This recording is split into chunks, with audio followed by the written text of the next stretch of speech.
जहां नक्सल मुक्त भारत विषय पर कल लोकसभा में महत्वपूर्ण अल्पकालिक चर्चा होने वाली है। माना जा रहा है कि इस दौरान गृह मंत्री अमित शाह नक्सलवाद के खिलाफ सरकारी प्रयासों और प्रभावित क्षेत्रों में विकास परियोजनाओं पर विस्तृत रूप से बयान देंगे।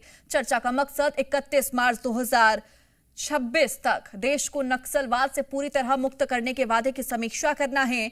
माना जा रहा है कि चर्चा के लिए शुरुआत के लिए टीडीपी सांसद डॉक्टर बायरेड्डी शबरी और शिवसेना सांसद डॉक्टर श्रीकांत एकनाथ शिंदे अधिसूचित हैं। आपको यह भी बता दें कि पिछले करीब 2 सालों में छत्तीसगढ़ में 500 से अधिक हार्डकोर नक्सली ढेर किए गए, 2000 से अधिक गिरफ्तार और 3000 से अधिक ने आत्मसमर्पण किया है।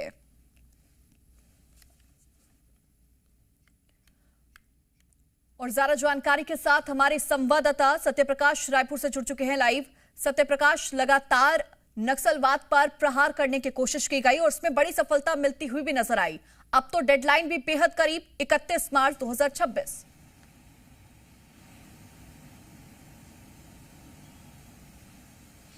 बिल्कुल, देखिए, नियम 193 के तहत ये चर्चा रखी गई है और कल का दिन तय किया गया है। मतलब 30 मार्च का दिन तय किया गया है नक्सल मुक्त भारत पे चर्चा के लिए।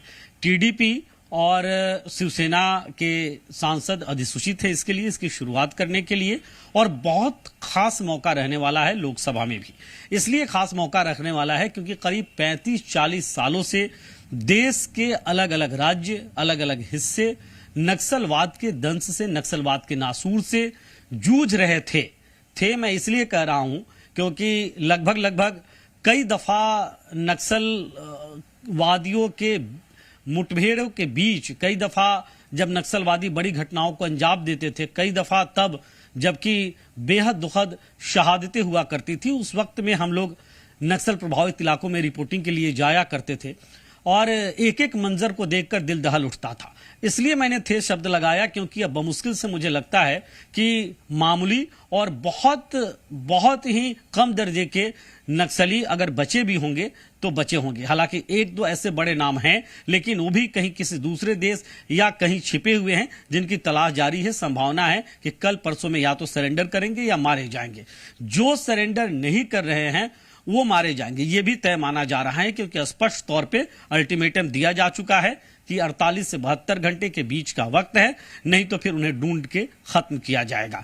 तो ऐसे वक्त में थे इसीलिए कह रहे हैं। और कल मुझे लगता है तब जबकि गृह मंत्री अमित शाह, ये माना जा रहा है कि उनका भी वक्तव्य आएगा, तो एक एक और बारीक पहलुओं पे, बिंदुओं पे वो देश को समझाएंगे कि आखिर किस तरह से नक्सलवाद के नासूर को खत्म करके उन इलाकों में जो कभी नक्सल गढ़ के नाम से जाने जाते थे, विकास में तेजी लाई जा रही है, मूलभूत सुविधाएं आम लोगों तक पहुंचाई जा रही है।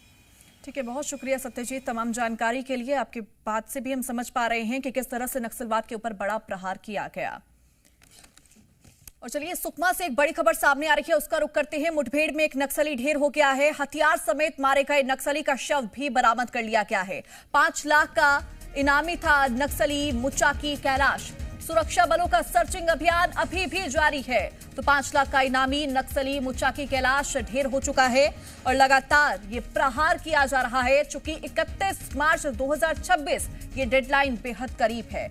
अब नक्सलियों के सामने 2 ही ऑप्शन हैं, या तो वो आत्मसमर्पण कर दे, नहीं तो उनका आमना सामना होगा सुरक्षा बलों से।